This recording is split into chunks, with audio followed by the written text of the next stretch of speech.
Hey, good evening. You're on with Big J. And you know what time it is. Let's talk. Woo, that game tonight with the Lakers was barely a win. How can you, as the 2020 NBA championship team, barely put out a win and allow a team with Chris Paul with a shoulder injury to almost come back and win the game? I'm not excited, and I told you I won't be. This team is a has been.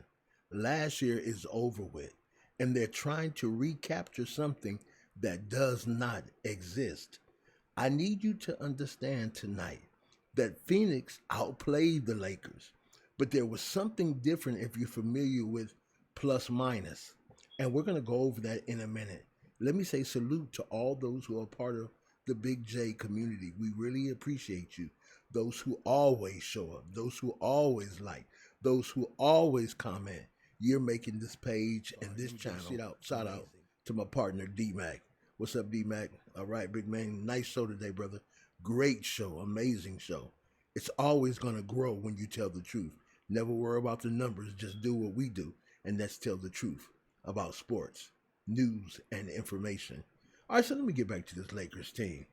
LeBron James is done. And a lot of individuals don't want to admit it, like Chris Paul. Chris Paul had same type of injuries in Houston. To not be ready with a backup that is conducive to his injury-prone body was not Phoenix making preparations just in case for what we know exists, injuries. I don't want to say too much on Phoenix. But I appreciate the game Anthony Davis had tonight. About time he stepped up. So I think the Lakers fans, y'all should keep calling him soft. Call him butter in the middle. Butter in the middle, butter in the middle. But anyway, I want to say LeBron James, man, good game. You guys won, you pulled it out. Here's the only way that the Lakers will win this series. It's called a plus minus. And that's what won tonight. When we look at it, if we go down, we have the Lakers on the left and Phoenix on the right. Let's look at something. Anthony Davis had a plus 6, which means when he's on the floor, the team is a plus 6. They're not a minus, they're plus. Here's where the Lakers won the game tonight. Then you have Dennis Schroeder, which had 24 points and a plus 16. All right, so the coach, when they go over the analytics, they're going to find out when Schroeder's on the floor, or during this game, he had a plus 16, which means the team scored a positive and not a negative when he's on the floor. All right, let's go down a little bit more. Who do we have next? We have LeBron James, who was a plus 14. So when the King was on the floor, they were plus 14 points. Okay? Then you had Andre Drummond, which I don't even want to go over. Watch this. Kentavious Caldwell-Pope barely scored. But the thing that's positive, when he was on the floor, the team is a plus 19, which means he affected the game in other areas. Now, Mark Gasol, he hurt the team. I don't care about that 3 he hit because he was a negative 4. Also, Caruso played great, all right? He had a couple of points, but he was a negative 8. And this is what we have to look at. Kyle Kuzma was a negative 1. Care what he scored.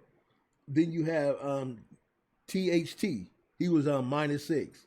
All right, so what I'm trying to show you is when the analytics comes into play with the game, the Lakers won this game because those several individuals were a plus and not a minus. Now let's go over to Phoenix. Devin Booker, I don't care about the 31 points. He was a minus 16. So as long as he was on the floor, he was hurting the team. All right, and D. Ayton, he had 22 points. He was a minus 5. Jay Crowder had 8 points, but he was a plus 6. So as long as he was on the floor, he was a positive to the team. M. Bridges had 6 points, but he was a minus 13. Chris Paul had 6 points, but he was a minus 2. So are we starting to understand what's going on? And the only reason that the Lakers won tonight, even though they were outplayed in the percentage points, but they had a better plus minus than Phoenix. If they go into game 3 and hold the plus minus with their star players on the floor, they can win. But if there is a role reversal and Phoenix comes out, when they look at the analytics and puts up better analytics and numbers, the Lakers will fall. If you go back with JaVale McGee and you go back to the players who are no longer on the Lakers, in the bubble, they had a consistent plus minus to where they were always in the positive. Their numbers never dipped with the analytics or dropped before. This is why I speak what I speak based on numbers. Let me stop. Based on numbers. And when you look at the numbers, they tell the truth. The Lakers were outplayed tonight. But when we look at the analytics, what made the difference was each player on the Lakers team, especially Schroeder, his plus average made the team go. That's important. It's not about his points. His plus minus was a plus, and it made the team successful. So tonight, the Lakers are to be congratulated because they had a balanced floor presence, and that mattered. It really mattered. I'm learning in this business of social media sports that you have to go back and do your studies. It's no good. The fundamental thing is if we look at anything in life, school, education requires for study. Church, it requires us to do study. Sports, you have to study. Get the analytics. Why don't we study in everything in life? That's a good question, huh? Okay, that's just my perception. But anyway, let's look at this. The Lakers won tonight because they had balance, but I still don't trust them because the game the other night, their plus minus was horrible. We didn't see it in the bubble last year. That's why I said they dominated teams because their balance through plus minus was on the floor. Their plus minus was always positive. When Rajon Rondo was on the floor, their plus minus was always positive. So we see that Schroeder is actually taking the place of Rajon Rondo and handling it. But when we look at DeAndre Drummond, his plus minus is far below JaVale McGee. So yes, when I say the Lakers might not win the championship, if they don't have a balance and those individuals on the floor make a difference, and they were outplayed tonight, all Phoenix had to do was have 2 or 3 more players that had a positive impact when they were on the floor, and they would have beat the Lakers. Am I trying to make things up? No, I'm understanding of analytics and why it matters. These things are on the score boxes. You can Google them, go online, look at them, but we get excited about the game. We get excited about the king. But I look what the king is doing behind the score or the box scores. I want to see how his presence is affecting other people around him. This is why Golden State and Steve Kerr used to whomp on teams with Klay Thompson and Curry and Draymond Green and Kevin Durant. Why? Because he made sure that their plus minus was always above the other team. See, it's just not about putting up 3 points. It's just not about shooting. It's just not about free throws or slam dunks. You have to make sure that as a coach, you do your due diligence to make sure that you understand what your team is doing. And what I love is a couple of years ago, this became very big, especially with the Spurs, not the Spurs, especially with Golden State and them using analytics during the game.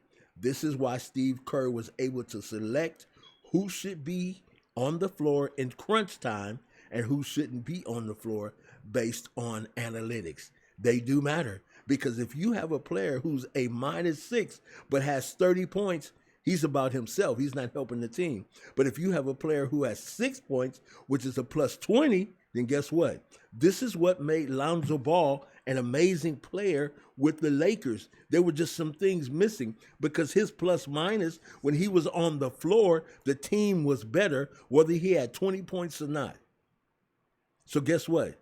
If the Lakers plus minus continues like they did tonight, Phoenix is going to give them a run, but they will win. And that's what you have to look at. Because if the person who's the main scorer is not making everyone else better, it doesn't matter. It doesn't matter at all. So we want to say thank you for all those who have subscribed to our channel, those who come on. You are amazing. Watch this. I want to ask you to do us a favor. Smash that like button. Also, leave a comment. Let's dialogue. One of the best dialogues that you can find on social media about sports is here at Big J Let's Talk. Also, D-Mac Let's Talk. make sure that you leave us a like and comment. Make sure you subscribe to the channel, right? Because here we bring you all sports news and information. You've been on with Big J, and you know what I say at this time: be the best, and the best you will be.